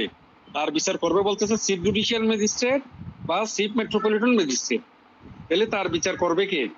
Chief judicial, chief metropolitan. ওই যে 14 জন যেখানে বলছিলাম আমরা, সে 14 জনের থেকে মাত্র 2 জনে করবে, chief judicial, chief metropolitan. CMM CGM. হ্যাঁ, সিএমএম, সিজি না, আসলে সিজেএম, চিফ জুডিশিয়াল, সিজেএম। আমরাও বলার সময় গোলাই ফেলতাম, ঠিক আছে? অতটুকু মনে রাখলে হবে, কিন্তু লেখার সময় লিখবেন যে সিজেএম। লেখায় ভুল লেখলে ঝামেলা আছে, বলাই ভুল বললে তেমন ঝামেলা নেই, ঠিক আছে? এরা 2 জনে করবে। এরপরে বলতেছে ভাই যে ম্যাজিস্ট্রেট তরুণ অপরাধীদের হেফাজতে রাখা, তাদের বিচার করা এবং শাস্তি দেওয়ার জন্য প্রণীত আইন মোতাবেক সরকার কর্তৃক বিশেষভাবে ক্ষমতাপ্রাপ্ত হয়েছে। তাহলে কে কে করতে পারবে? চিফ জুডিশিয়ালের, চিফ মেট্রোপলিটনই। এরপরে বলতেছে সরকার কিছু ম্যাজিস্ট্রেটকে ক্ষমতা দিছে এই কিশোরদের দেখাশোনা করার, কিশোরদের বিচার করার, কিশোরদের শাস্তি দেওয়ার, তারাও পারবে। তাহলে এক্ষেত্রে বিচার করতে পারে কয়জনে? 2 জন, তার সাথে বিশেষ ক্ষমতাপ্রাপ্ত ম্যাজিস্ট্রেট 1 জন, তাহলে 3 জনে। 3 জনে তারা কয়টা অপরাধ করলে? তার 3টা অপরাধ করলে। ভেরি গুড, 3টা অপরাধ করলে। মানে 3টি অপরাধ করলে, 3টি শাস্তিযোগ্য অপরাধ করলে। ভেরি গুড, 3 শাস্তিযোগ্য অপরাধ করলে। এবং সিনিয়র যে 2টা আছে ওই 2টা না করলে শাস্তিযোগ্য অপরাধ, জুনিয়র যে 3টা আছে ওই জুনিয়র 3টা করলে। তাহলে স্যার সিনিয়র করলে কি তাদের আর ওই সুযোগটা অ্যাপ্লাই হবে না? এই যে এখানে আইনে তো সেটাই বলছে, আইনে তো ওইটাই বলছে, আইনে ওইটা বলছে না, এটা মুখের কথা না, এটা আইনের কথা। এবং আপনাদেরকে আর একটা টেকনিক বলি, কিছু মনে করিয়েন, অনেক জজও এই টার্মস জানে না। আপনার 15 বছরের কম, তার মানে কেউ যদি আপনার আর্গুমেন্টে বলে আমার আসামির বয়স 15 বছর, আমাকে 15-এর খ-এর সুবিধা দেন। যার বয়স 15 বছর সে 15-এর 29-এর খ 15 বছরের সুবিধা পাবে না, সে 15 বছরের কম হতে হবে। বয়স যদি 15 বছর বলে তখন আপনি অপোজ করতে পারবেন যে স্যার কোন আইনে বলছে বলেন। উনি তো 15 বছরের সুবিধা নিতে চাচ্ছেন, 15 বছর কোন আইনে বলছে? সে বলবে কেন ফৌজদারি কার্যবিধির 29-এর বিয়ে 29B। আপনি বলবেন যে ভাই ভালো করে দেখেন ওখানে 15 বছরের কম বলছে, তার মানে 15 বছর হলে সে পাবে না, তার একদিন হলো কম হতে হবে। ঠিক আছে, আইনে অনেক কিছু আপনারা যখন শিখবেন, জানবেন, প্র্যাকটিসে যাবেন, অনেক কিছু আপনার পড়াশোনা না করলে এগুলো সূক্ষ্ম মারপেস গুলো আইনের বোঝা যায় না। তাইলে তারা ওই 3টে ক্ষেত্রে পারবে, তাদের বিচারও করবে 3 জনে। 3 জনের মধ্যে চিফ যে 2 জন আছে ওই 2 জন, চিফ জুডিশিয়াল, চিফ মেট্রোপলিটন। আরেকজন হচ্ছে চিফ জুডিশিয়াল, চিফ মেট্রোপলিটন না হলো সরকার তাকে ক্ষমতা দিছে, ওই ম্যাজিস্ট্রেটকে ক্ষমতা দিছে, তুমি কিশোরদেরকে দেখাশোনা করবা, কিশোরদের বিচার করবা, কিশোরদেরকে শাস্তি দিবে, সেই ক্ষেত্রে উনি পারবেন। এটা হচ্ছে 29-এর বি। স্পেশালি বলি, আপনাদের যদি কোনো এলএলবি ফাইনালে কঠিন প্রশ্ন করে তাইলে এই প্রশ্ন আপনাদের তুলে দিতে পারে, কিশোর অপরাধদের কে বিচার করতে পারে, তারা কিশোরদের কোন কোন অপরাধের বিচার করতে পারে। আপনি যদি কোনোদিন না পড়ে যান এই প্রশ্নের উত্তর দেওয়া যাবে না। এই প্রশ্নের উত্তর আপনার ওই প্যারামাউন্ট গাইড বই তো নেই, এবি সিদ্দিক স্যারের গাইড বই তো নেই। ঠিক আছে, এবং অদূর ভবিষ্যতে গাইড বই ধরে সব প্রশ্ন করা হবে না। গতবারের কোয়েশ্চেনটা দেখিয়েন 3য় পত্রের, এত বেশি কঠিন ছিল, যারা পড়াশোনা করছে তারা ভালো মার্কস পাইছেন, যারা পড়াশোনা করেন নাই বেসিক্যালি তারা 35-এর নিচেই পাইছে। ঠিক আছে, এই কারণে একটু সেকশন ওয়াইজ পড়বেন, বেসিক জিনিসগুলো বুঝতে চেষ্টা করবেন। 29-এর বি গেল, 29-এর সি, এটা আরো ডেঞ্জারাস। 29-এর সিটা কি, 29-এর বিএসআই তো ডেঞ্জারাস, বিপজ্জনক। ওখানে শুধু বাদ রাখছে মৃত্যুদণ্ডে দণ্ডনীয় অপরাধ নয়, যে সকল অপরাধ মৃত্যুদণ্ডে দণ্ডনীয় নয়। তার মানে যে সমস্ত অপরাধে মৃত্যুদণ্ড দেওয়া যাবে না, এরকম সেকশন কয়টা বলছিলাম, মৃত্যুদণ্ড দেয় যে এরকম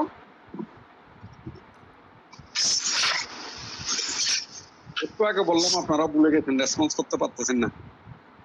10টি স্যার, 10টি। 10টি, ভেরি গুড, 10টিতে তাহলে ওই 10টা সেকশন ছাড়া। ঠিক আছে, এটা কি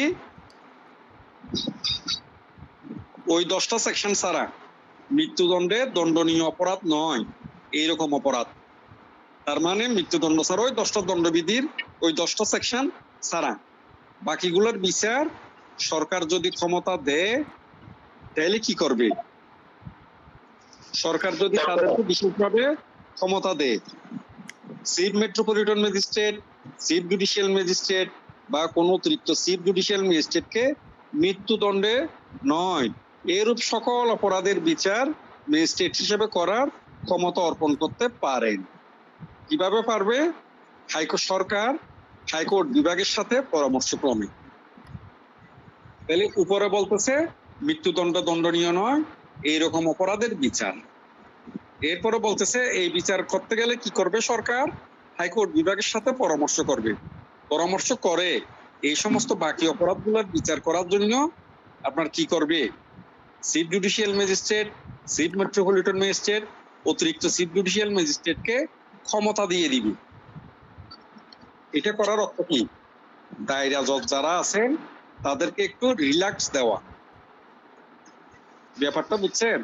তার মানে ওই 10টা সেকশন যেগুলো আছে মৃত্যুদণ্ডের, সেই 10টা সেকশন মাস্ট দায়রা জজে বিচার করবে, সেই 10টা বাদ দিয়ে বাকি দণ্ডবিধির যে শাস্তির সেকশন গুলো আছে সেগুলোর বিচার সরকার হাইকোর্ট বিভাগের সাথে পরামর্শ করে যদি ক্ষমতা দেয় তাহলে চিফ জুডিশিয়ালও পারবে, চিফ মেট্রোপলিটনও পারবে, অতিরিক্ত চিফ জুডিশিয়ালে পারবে। কিন্তু এখানে একটা জিনিস দেখবেন, একজনকে কিন্তু দেয় নাই, এইটা প্রিন্টিং হয়ে গেছে। কাকে দেয় নাই, কাকে স্যার যুগ্ম যুগ্ম তো ভাই দায়রা জজ, এখানে তো যুগ্ম নেই, ম্যাজিস্ট্রেট কোর্টে তো যুগ্ম কোনো শব্দ নেই। জি স্যার। হ্যাঁ, তাহলে দেয় নাই কাকে, প্রথম শ্রেণী ম্যাজিস্ট্রেট কি না প্রথম শ্রেণীরও না, অতিরিক্ত চিফ মেট্রোপলিটন ওনাকে দেয় নাই। চিফ জুডিশিয়াল দিছে, চিফ মেট্রোপলিটন দিছে, প্রত্যেকটা অতিরিক্ত জেলায় চিফ তো জুডিশিয়াল এখন দিছে। শিশু আদালত আছে educated। শিশুদের সমস্ত অপরাধের বিচার তো ওইখানেই হয়। ওইটা ভিন্ন, ওইটা একটা জিনিস, এটা আর একটা জিনিস, ঠিক আছে? একটু বোঝায় বললেন স্যার। শিশু অপরাধের আদালত যেটা বলতেছেন, ওইটা বলতে বোঝাচ্ছে যে ম্যাজিস্ট্রেটকে আপনার দায়িত্ব দিছে সেই ম্যাজিস্ট্রেট। শিশু আদালত শিশু সবকিছু 29-এর বি, এটা আপনার শিশুদেরকে নিয়ে না। 29-এর সি না, শিশু কিশোর এদেরকে দিয়ে না। 29-এর সি হচ্ছে সবার ক্ষেত্রে, সব ক্ষেত্রে। জি স্যার, সব ক্ষেত্রে। 29-এর সিটা হচ্ছে, মনে রাখবেন, 29-এর সিটা হচ্ছে অতিরিক্ত বিচারিক ক্ষমতা। তাদের সাধারণ ক্ষমতা যেটা আছে, এইটার অতিরিক্ত ক্ষমতা সরকারে তাদেরকে দেয়। তার কারণ দায়রা জজদেরকে যাতে রিল্যাক্স দেয়া হয়। এর বাইরে দায়রা জজ আপনার সংখ্যায় কম, মনে রাখবেন। দায়রা জজটা তো টপ মোস্ট সিনিয়র, দায়রা জজ সংখ্যায় কম। কিন্তু বাকি যেগুলো আমরা এখানে পড়লাম, অতিরিক্ত চিফ জুডিশিয়াল, অতিরিক্ত আপনার চিফ জুডিশিয়াল, অতিরিক্ত চিফ জুডিশিয়াল, চিফ মেট্রোপলিটন, ওনারা তো সংখ্যায় অনেক বেশি। সে কারণে এদেরকেও এই ক্ষমতাগুলো দিচ্ছে, মৃত্যুদণ্ড ছাড়া এগুলোর বিচার তারা করতে পারবে। বুঝতে পাইছেন? তাহলে এখানে শুধু বিচারের কথা বলছে, কিন্তু শাস্তির কথা বলা নেই। বলছে এই সেকশনে তারা শাস্তি কি দিবে এরকম কোনো কিছু আছে নেই। এরপর ইয়াতে বলতেছে আপনার মৃত্যুদণ্ড নয়, যাবজ্জীবন কারাদণ্ড নয়, 10 বছরের অতিরিক্ত কারাদণ্ড নয়, 10 বছর এর নিচে যেগুলো আছে 10 বছরের অধিক সময়ের জন্য নয়। এরপর 10 বছর পর্যন্ত যে কারাদণ্ডগুলো আছে সেগুলোর বিচার কে করবে? মেট্রোপলিটন ম্যাজিস্ট্রেট বা যে কোনো প্রথম শ্রেণীর ম্যাজিস্ট্রেটকে। Very good. হয় মেট্রোপলিটন ম্যাজিস্ট্রেটে করবে, না হয় প্রথম শ্রেণীর ম্যাজিস্ট্রেটে করবে। তাহলে এখানে দেখেন দুইটা ক্রাইটেরিয়া, দুইটা স্টেপ ঠিক করে দিছে, দুইটা পর্যায়ে দিছে। এবং এই সেকশন পড়লে আমরা মোটামুটি 3টা স্টেপেই পাই। প্রথম স্টেপ হচ্ছে যদি মৃত্যুদণ্ড হয় সর্বোচ্চ শাস্তি, ওইগুলো আপনার তারা করতে পারবে না। এইগুলো কারা করবে? এগুলো দায়রা জজরা করবে, ঠিক আছে? এই যে ছোটবেলা আমরা কলিজা খেতে চাইতাম, আমাদেরকে কলিজা খেতে দিত না। এখনের মতো ফার্মের অত বেশি মুরগি ছিল না, কয়েক ক্ষেত্রে দেশি মুরগি জবাই করে মুরব্বীরা কলিজা খাইতো, ছোটরা কলিজা খেলে কলিজা দুর্বল হয়ে যায়, এই কথা বলতো। ঠিক বিচারের ক্ষেত্র আপনার কলিজা যেটা মৃত্যুদণ্ডের অপরাধ, যেটা বড় দাগি আসামি, তাদের বিচার করবে দায়রা, ম্যাজিস্ট্রেটরা তাদের বিচারও করতে পারবে না। বুঝে পাইছেন? এরপরের আসামি যেগুলো বলতেছে আমাদের, এই যে যাবজ্জীবন কারাদণ্ড, এরপরে 10 বছরের বেশি কারাদণ্ড, যে অপরাধগুলোতে আছে সেগুলোর বিচার করবে অতিরিক্ত chief judicial magistrate, chief metropolitan magistrate. আসলে অতিরিক্ত চিফ মেট্রোপলিটনকে কোনো কারণে টাইপিং মিস্টেকের কারণে এখানে বাদ গেছে, কিন্তু স্পেসিফিক আমাদেরকে বাদ যে গেছে, এটা কোন সেকশনে শুধুমাত্র বাদ গেছে এটা মনে রাখতে হবে। পুরো ফৌজদারি কার্যবিধিতে এই 29-এর সিটা ব্যতিক্রম। এখানে কিন্তু অতিরিক্ত চিফ মেট্রোপলিটনকে টেনে আনে নাই। অন্য সবগুলো সেকশনে যেখানে আপনার অতিরিক্ত চিফ জুডিশিয়াল বা চিফ জুডিশিয়াল ম্যাজিস্ট্রেট, তারপর চিফ মেট্রোপলিটন ম্যাজিস্ট্রেট, এই 3 জনের কথা লেখা আছে, সাথে অতিরিক্ত চিফ মেট্রোপলিটনের কথাও লেখা আছে। শুধুমাত্র ব্যতিক্রম 29-এর সি। তাহলে ওরা 3 জনের, যে 3 জনের কথা বলছে সেই 3 জনে কি করবে? সেই 3 জনে আরেকটু মজার খাবার খাবে। তারা কি করবে? আপনার যাবজ্জীবন কারাদণ্ডে বিচার করবে। এরপরে 10 বছরের অতিরিক্ত শাস্তি যে সমস্ত অপরাধে আছে সেগুলো তারা বিচার করবে। 10 বছরের অতিরিক্ত শাস্তি কয়টা সেকশনে আছে বলতে পারেন কেউ? স্পেসিফিক 10 বছরের বেশি শাস্তি দিয়ে যে এরকম কারাদণ্ডের মধ্যে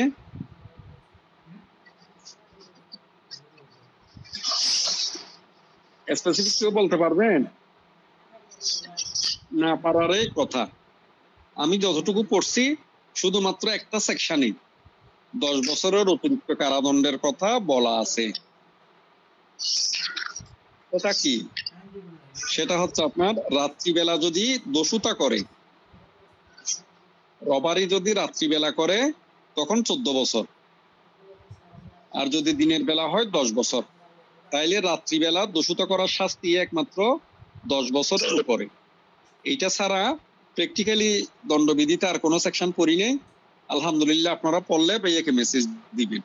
যদি অন্য কোনো সেকশনে এরকম পড়া থাকে, লিখা থাকে কোনো কিছু, তাইলে মেসেজ দিবেন। তার মানে হচ্ছে আপনার যাবজ্জীবন কারাদণ্ড সেকশন যে বলছি, 54টা হোক, 55টা হোক, 56টা হোক, এই অপরাধগুলো প্লাস রাত্রিবেলা দস্যুতা, এইটার বিচার করবে আপনার ওই যে 3 জনের কথা বলছি, চিফ জুডিশিয়াল, চিফ মেট্রোপলিটন, অতিরিক্ত চিফ জুডিশিয়াল, তারা করবে। এরপরে বলতেছে 10 বছর থেকে এর নিচের গুলো হলে সেগুলো প্রথম শ্রেণীর ম্যাজিস্ট্রেট বা মেট্রোপলিটন ম্যাজিস্ট্রেটে করবে। অতিরিক্ত ক্ষমতা সরকার হাইকোর্ট বিভাগের সাথে পরামর্শ করে এভাবে দেওয়া যায়। এরপরে অতিরিক্ত ক্ষমতা যে তাদেরকে দিছে বিচার করার ক্ষমতা, তারা শাস্তি দিবে কিভাবে? তাদের এই শাস্তির কথা বলা আছে 33-এর ক-তে। তাদের শাস্তি কোন সেকশন অনুযায়ী কতটুকু দিতে পারে? 33-এর ক। ওখানে ডিরেক্টলি বলতেছে আপনার 29-এর সি-তে যাদেরকে ক্ষমতা দিছে, 29-এর সি-তে যাদেরকে, সরি, এটা হচ্ছে 33-এর ক, কতিপয় ম্যাজিস্ট্রেটের উচ্চতর ক্ষমতা। আমি 33টা দেখে মনে করছিলাম ভুল করছি, ভুল করিনি, এটা 33-এর ক, ঠিক আছে। কতিপয় ম্যাজিস্ট্রেটের উচ্চতর ক্ষমতা, আসলে কতিপয় ম্যাজিস্ট্রেটের উচ্চতর ক্ষমতা বলতে বোঝাচ্ছে উচ্চতর শাস্তি দেওয়ার ক্ষমতা। সেগুলো কোন ম্যাজিস্ট্রেট? এই যে 29-এর সি-তে বিচার করার জন্য যাদেরকে উচ্চতর ক্ষমতা দিছে, তাদের শাস্তি দেওয়ার উচ্চতর ক্ষমতা। ওখানে বলতেছে কমন, তারা 7 বছর পর্যন্ত কি করতে পারবে? কারাদণ্ড দিতে পারবে। এইটাও লেক্সেস উল্টা করে। উল্টা করে বলতে দেখেন, এখানে বলছে মৃত্যুদণ্ড বা 7 বছরের অধিক কারাদণ্ড বা যাবজ্জীবন কারাদণ্ড ব্যতীত। তাইলে মৃত্যুদণ্ডও দিতে পারবে না, যাবজ্জীবন কারাদণ্ডও দিতে পারবে না, 7 বছরের অধিকও দিতে পারবে না। তাহলে তারা দিতে পারবে কতটুকু? 7 বছর। আইনকে যে আপনাদেরকে বারবার বলি, যে বন্ধু বান্ধবদেরকে নিয়ে একসাথে পড়াশোনা করতে বলি, আপনি এই আইন বুঝা, বইয়ে যে ভাষায় লিখছে এইটা বুঝা আর কারো কাছ থেকে শোনা, দুটোটার মধ্যে আকাশ পাতাল ডিফারেন্স আছে। স্যার একটা কোশ্চেন ছিল স্যার। বলেন স্যার আমরা 33-এর পথে পাইলাম যে 7 বছর, স্যার 7 বছরের অধিক কারাদণ্ড দিতে পারবে না, যাবজ্জীবন তো আছে, মৃত্যুদণ্ড দিতে পারবে না। দিতে পারবে না। আমি আপনাকে বলি, মৃত্যুদণ্ডও দিতে পারবে না ক্রস, যাবজ্জীবনও দিতে পারবে না ক্রস, কারাদণ্ড দিতে পারবে। সেটা 7 বছর পর্যন্ত, 7 বছরের অতিরিক্ত দিতে পারবে না। তাহলে স্যার তারা পারবে 7 বছর পর্যন্ত। তাহলে স্যার আমি বলি, আপনি আর একটু শুনেন। 32-এ যেভাবে বলছে first class magistrate, metropolitan magistrate, chief judicial magistrate, অতিরিক্ত চিফ জুডিশিয়াল, তারপরে চিফ মেট্রোপলিটন, ওনারা যে 5 বছর পর্যন্ত দিতে পারে সর্বোচ্চ। তার ব্যতিক্রম হচ্ছে 33-এর ক। সেটা কিভাবে বলছে? তারা যদি তাদেরকে উচ্চতর ক্ষমতা যদি সরকারের দেয়, 29-এর সি অনুযায়ী যদি তাদেরকে বিচার করার ক্ষমতা দেয়, তখন তারা ওই সেকশন অনুযায়ী বিচার করে, তখন শাস্তি দিতে পারবে 7 বছর। এইবার করেন প্রশ্ন। স্যার 29-এর সি-তে খ নাম্বার টাইটেলে যে ওই যে স্যার 10 বছরের বেশি কারাদণ্ড নয়, তাহলে 10 বছরের নিচে তাহলে তো 7 কে ক্রস করে না স্যার? না, ওইটা ওখানে 10 বছরের নিচে যে কথা বলছে ওইটা বিচার করার ক্ষমতা। মাথায় রাখবেন, ফৌজদারিতে দুই জিনিস, বিচার করার ক্ষমতা, শাস্তি দেওয়ার ক্ষমতা। আপনার ওয়াইফ বিদেশ থাকে,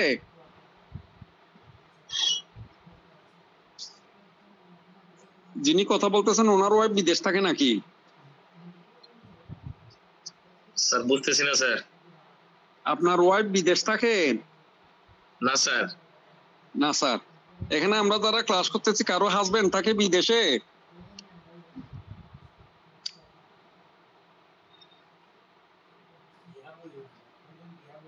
কেউ রেসপন্স করে না। আসলে ব্যাপারটা হচ্ছে কি জানেন, যাদের হাজবেন্ড বিদেশে থাকে তাদের মতো নীরবতাই হচ্ছে সত্যতা স্যার। আচ্ছা, নীরবতা সম্মতির লক্ষণ। এটা বিয়ে শাদীর ব্যাপার, ওই আগদ পড়ার ব্যাপারে। অন্য ক্ষেত্রে এটা প্রযোজ্য না, বিশেষ করে আইনের স্টুডেন্টগুলোর ক্ষেত্রে এটা প্রযোজ্য না।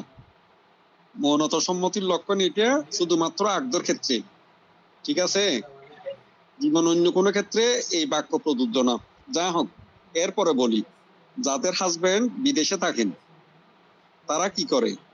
বিদেশ থেকে টাকা পাঠায় 1 লাখ টাকা, এরপরে বলে যে ভাই তুমি 50,000 টাকা খরচ করিও, 2,000 টাকা তোমার মাকে দিও, আর 1,000 টাকা আমার মাকে দিও, ঠিক আছে? আর মানে তার কাছে টাকা পাঠায় কতটুকু? 1 লাখ টাকা। ওখান থেকে খরচ করতে দিচ্ছে আপনার 50,000 টাকা। একটা টাকা সে কতটুকু রিসিভ করবে ওইটার ক্ষমতা, আর একটা ক্ষমতা হচ্ছে সে ওখান থেকে কত টাকা খরচ করবে এইটার ক্ষমতা। বাইকা টাকা যেগুলো আছে এগুলো কি করবে? স্যার এগুলো সঞ্চয় রাখবে, জমা রাখবে। এইগুলো সঞ্চয় রাখবে নাকি পরকীয়া প্রেমিককে দিবে? কাক কি করবে? এটা তো স্যার জমা রাখবে স্যার, আপাতত ধরে নিয়ে জমা রাখলো। আচ্ছা, জমা রাখছে। তাহলে ওখানেও বলছে আপনার 29-এর সিটেও বলতেছে আপনি বিচার করতে পারবেন, টাকা পাঠাতে পারবেন, টাকা রিসিভ করতে পারবেন 1 লাখ টাকা, কিন্তু বাট আপনি কি করবেন? খরচ করবেন যে 50,000 টাকা। যতটুকুর বিচার করতে পারবেন ততটুকু শাস্তি আপনি দিতে পারবেন না। আপনি বিচার করতে পারতেছেন 10 বছর থেকে ওই শাস্তি যেগুলোর কম ওইগুলোর। কারা? First class magistrate, metropolitan magistrate. এরপরে বলতেছে যাবজ্জীবন কারাদণ্ড, তারপরে এই যে 10 বছরের উপরের শাস্তি বা মৃত্যুদণ্ড ছাড়া অন্য যেগুলো আছে সেগুলোর বিচার চিফ জুডিশিয়াল, চিফ মেট্রোপলিটন, অতিরিক্ত চিফ জুডিশিয়ালে করবে। এই যে তারা দোনো পক্ষ বিচারের ক্ষমতাটা বেশি, কিন্তু এগুলো বিচার করতেছে উচ্চতর অপরাধের বিচারগুলো। করার পরে তারা শাস্তি দিবে কতটুকু? 33-এর ক অনুযায়ী তারা শাস্তি দিতে পারবে শুধুমাত্র 7 বছর। তাদের শাস্তি দানের ক্ষমতা কতটুকু? 7 বছর। এখন মনে করেন আমি যাবজ্জীবন কারাদণ্ড, সেম উদাহরণ দিয়ে বলি, আমি ডাকাতির অপরাধ করছি, যাবজ্জীবন কারাদণ্ড ছিল আমার শাস্তি পাওয়ার কথা, কিন্তু চিফ জুডিশিয়াল ম্যাজিস্ট্রেট যখন আমার বিচারটা করছেন উনি এক্ষেত্রে আমাকে যাবজ্জীবন কারাদণ্ড শাস্তি দিতে পারবেন না। উনি শাস্তি দিবেন আমাকে কয় বছর? 7 বছর। উনি কয় বছর দিবেন? ওনার সর্বোচ্চ শাস্তি দানের ক্ষমতা আছে। উনি যদি বিচারটা করে ফেলেন ওনার শাস্তি দানের ক্ষমতা আর যাবজ্জীবনটা থাকবে না, ওনার শাস্তি দানের ক্ষমতা হচ্ছে 7 বছর। এরপরে বলতেছে ভাই যদি সাপোজ উনি বিচার করে ফেলছেন এবং উনিও শাস্তি দিতে চাচ্ছেন বা উনিও মনে করতেছেন এই শাস্তি 7 বছর না দিয়ে 8 বছর 10 বছর যাবজ্জীবন কারাদণ্ড দিতে হবে, তখন সে কি করবে? ওই চিফ জুডিশিয়াল ম্যাজিস্ট্রেট বা চিফ মেট্রোপলিটন ম্যাজিস্ট্রেট বা অতিরিক্ত চিফ জুডিশিয়াল ম্যাজিস্ট্রেট তখন নথি সহ ওনার নোটটা দিয়ে দায়রা জজের কাছে পাঠিয়ে দিবে। ওনার অভিভাবক হচ্ছেন কে? দায়রা জজ। দায়রা জজের কাছে নোট দিয়ে পাঠিয়ে দিবেন। এটা মনে হয় 347 কি ফৌজদারি কার্যবিধির 349 ধারায় আছে, হয় 347 হবে, না হয় 349 হবে। এইভাবে আপনার যখন সে বিচার করে শাস্তিটা তার ক্ষমতার বেশি হয় দিতে হয়, সেক্ষেত্রে উনি ওইটার নথি সহ ওই দায়রা জজের কাছে পাঠিয়ে দিবে। দায়রা জজ আপনার উনি তো সবকিছু দিতে পারবেন, উনি তখন যাবজ্জীবন কারাদণ্ড দিক 10 বছর দিক ওনারটা উনি দিয়ে দিলেন। বুঝে পাইছেন কথা? ঠিক আছে, তাহলে আজকে এতটুকু থাকুক। এই সেকশন গুলো কিন্তু ফান্ডামেন্টাল। এতদিন আমরা যে পড়াশোনা করছি এইগুলো সাজেশন মানে না, মনে রাখবেন। আইনের পড়াশোনা সাজেশন মানে না। সাজেশন করে আপনি কোনটা পড়তে পারবেন? এই তো কলেজ ইউনিভার্সিটিতে পড়ছেন, ওই পড়াশোনা সাজেশন মানে। আইনের পড়াশোনা সাজেশন কেন মানে না? তার কারণ হচ্ছে আপনাকে যে আইনগুলো আমরা ব্যবহার করার জন্য পড়তেছি, সে আইনগুলো যদি আমি নাই পড়ি নাই জানি, আমি ব্যবহারটা করব কি? এই যে আপনাদেরকে আজকে একটা টেকনিকের কথা বলে দিলাম, আপনি কোর্টে গিয়ে দাঁড়াইছেন, এখন আপনার বিপক্ষের অ্যাডভোকেট যিনি আছেন উনি বলছেন, মাননীয় আদালত, আমার আসামির বয়স, আমার আসামি কিশোর, তার বয়স 15 বছর, তাকে আপনার কিশোর অপরাধের সুযোগ সুবিধাগুলো দেন। তো সবকিছু শোনার পর ওনার বক্তব্য শেষ, উনি আপনার সিনিয়র, আপনি স্যারকে বললেন যে স্যার, লার্নেড স্যারও তো বলছেন ওনার আসামির বয়স 15, উনি 29 বি এর সুবিধা পাবেন, 29 বি এর সুবিধা পাবেন। আর আমি বলতেছি 29 বি এ 15 বছর বলে নাই, ওখানে বলছে 15 বছরের কম, লেস দেন 15 ইয়ার্স, তাইলে উনি এই সুবিধা পাবেন না। এগুলো সবগুলো ক্ষেত্রে আইনটা হলো এমন একটা জিনিস, মেয়েদের মনের মতো, আপনি যে পাত্রে দিবেন সেই পাত্রের আকার ধারণ করবে। ঠিক আছে, আজকে এতটুকু থাকুক, ভাইয়া হয়রান হয়ে গেছে আসলে। কালকে সারাদিন জার্নিতে ছিলাম, একটু দৌড়াদৌড়িতে ছিলাম, বৃহস্পতিবারে কালকে না হয় বাকি সেকশন গুলো পড়াই দিতাম। এই ফৌজদারি কিন্তু বড়, আপনাদেরকে মনোযোগ দিয়ে পড়তে হবে আর হেল্প করতে হবে। আপনারা পড়াশোনা যদি নিজেরা না পড়েন, না পারেন, কোনো লাভই হবে না। ফৌজদারি বড়, সাক্ষ্য আইন যেভাবে আমরা দ্রুত শেষ করে দিছি, ফৌজদারিতে একটু সময় লাগবে, সে কারণে রিপিট করার মতো সময় সুযোগ নেই। আপনারা যে সেকশন গুলো পড়াচ্ছি এগুলো পড়ে ফেলবেন। যারা রেগুলার ক্লাস করে, 2-1 জন অনুপস্থিত থাকলে তাদেরকেও রেগুলার হতে বলবেন। আর আপনাদের বন্ধু বান্ধবদেরকেও পড়ালেখা করতে বলবেন। আপনাদের ফাইনাল পরীক্ষা নভেম্বরের শুরুতে হওয়ার সম্ভাবনাও আছে, অনেকগুলো কলেজে টেস্ট পরীক্ষা নিচ্ছে। সেন্ট্রাল ল কলেজে মনে হয় 1 তারিখ থেকে টেস্ট পরীক্ষা ফাইনালে। ঠিক আছে, আল্লাহ হাফেজ, সবাই দোয়া করিয়েন ইনশাল্লাহ। এরপর ক্লাসে বাকি সেকশন যেগুলো পড়াবো বলছিলাম, এর আরো বেশি করে 1-2টা সেকশন পড়াই দিব এই পাশ থেকে, যেগুলো প্রয়োজনীয়। একশোর মধ্যে আপনাদের আর তেমন প্রয়োজনীয় সেকশন নেই, গুরুত্বপূর্ণ সেকশন যেগুলো আছে এগুলো পড়াই ফেলছি। এরপরে এইগুলোর কাছাকাছি গুরুত্বপূর্ণ আছে শুধু 5টা সেকশন, 68, 75, তারপরে হচ্ছে আপনার 87, 88, 89। 68-তে সমন, 75-এ গ্রেপ্তারি পরোয়ানা, ওয়ারেন্ট যেটাকে বলি আমরা। এরপরে 87-তে হচ্ছে হুলিয়া, 88-তে ক্রোক, 89-তে হচ্ছে ক্রোক প্রত্যাহার। মনে থাকবে, সমন, গ্রেপ্তারি পরোয়ানা, হুলিয়া, ক্রোক, ক্রোক প্রত্যাহার, এই 5টা সেকশন পড়লে 100 পর্যন্ত আপনাদের গুরুত্বপূর্ণ সেকশন গুলো বা এলএলবি ফাইনাল পরীক্ষার প্রস্তুতির জন্য যতটুকু দরকার ততটুকু পড়া হয়ে যায়। এই 5টা সেকশন আপনারা নিজেরা একটু পড়ে নিন, এবং এগুলো কোর্ট প্র্যাকটিসে লাগে।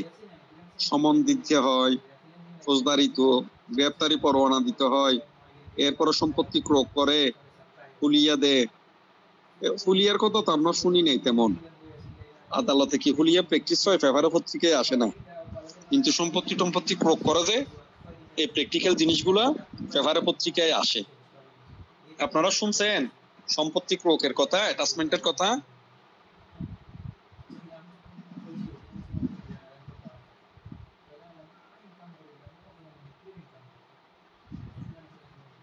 জি স্যার।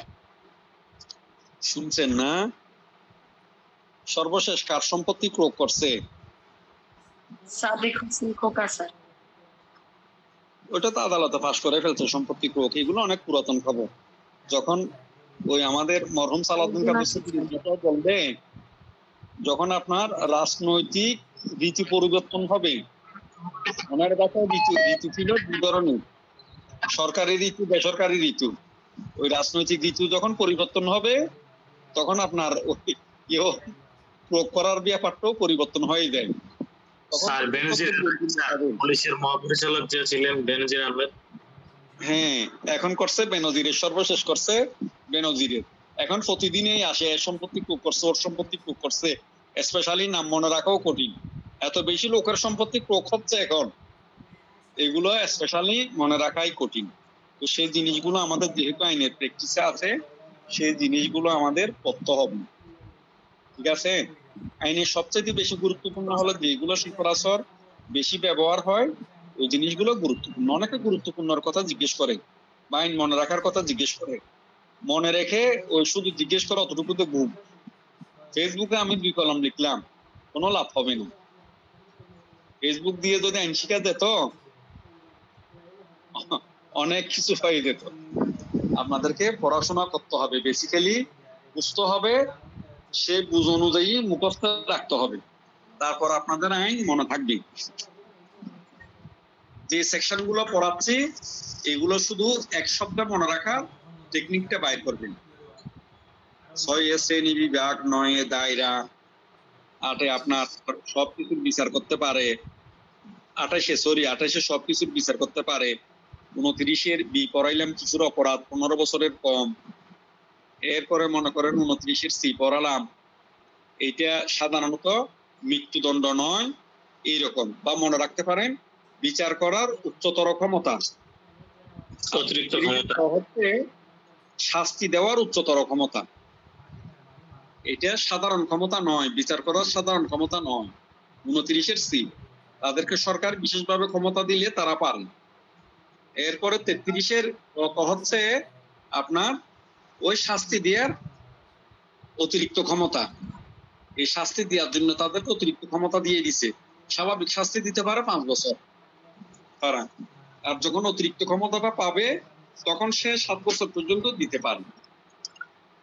এই বেসিক জিনিসগুলো হচ্ছে এগুলো হালকা পাতলা মনে রাখতে পারলে এরপর আপনারা নিজেরাও লিখতে পারবেন পরীক্ষার খাতায়। ঠিক আছে, আল্লাহ বর্ষ সবাই দোয়া করিয়েন। আমাদের কিন্তু ফৌজদারিতে মাত্র 3টে ক্লাস চলে গেল মনে হয়। আর এই 3টে ক্লাসে বিশেষ করে আদালতের শ্রেণী বিভাগ যে 4টে সেকশন বা 7-8টা সেকশন আপনাদেরকে পড়াইছি, এগুলো হচ্ছে ফৌজদারি কার্যবিধির এক একটা পিলারের মতো। এগুলো না বুঝলে পরে যে আলোচনা করবে এগুলো আপনারা নিজেরা এই 3টে সেকশনের পরে এগুলো যদি যে 5টা 6টা বলছি এগুলো তো বড় লেকচার নেই, ছোট ছোট জিনিস। এরপর 144 145 নাম্বার সেকশন আপনাদের গুরুত্বপূর্ণ, 144 দ্বারা 145 দ্বারা। তারপর আমরা তেমন আর ডান বাম তাকাবো না, 154 থেকে 174 একটু গুরুত্বপূর্ণ দিয়ে পড়ব। ওখানে কিছু কিছু সেকশন আছে যেগুলো পুলিশের তদন্তের ক্ষমতাগুলোর কথা বর্ণনা আছে, পুলিশ কিভাবে মামলা তদন্ত করে ফৌজদারি মামলা, সেগুলোর কথা বলা আছে। এরপরে 190 গুরুত্বপূর্ণ আপনাদের জন্য, আপাতত এলএলবির জন্য। 200 থেকে 205 ঘ সেকশন গুলো আছে, এগুলো গুরুত্বপূর্ণ। তারপরে 3টে প্রশ্ন আছে, একটা হচ্ছে সংক্ষিপ্ত বিচার, একটা হচ্ছে ম্যাজিস্ট্রেটদের যে আমরা শ্রেণী বিভাগ করছি ওনাদের বিচার পদ্ধতি, দায়রা জজদের বিচার পদ্ধতি।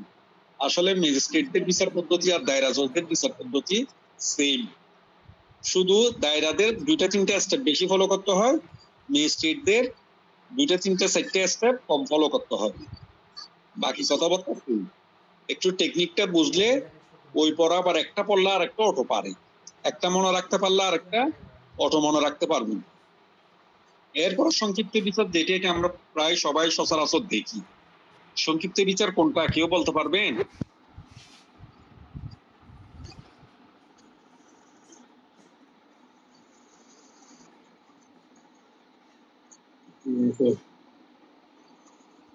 ঈদের আগে মার্কেটে গিয়ে এই যে জিনিসপত্রের মূল্য চেক করে দেখে, কাপড়ের, শাড়ির, পাঞ্জাবি এইসব মূল্য বিক্রি করতেছে কিনা, দরে যে শাস্তি দেয়, এগুলো হচ্ছে সংক্ষিপ্ত বিচার।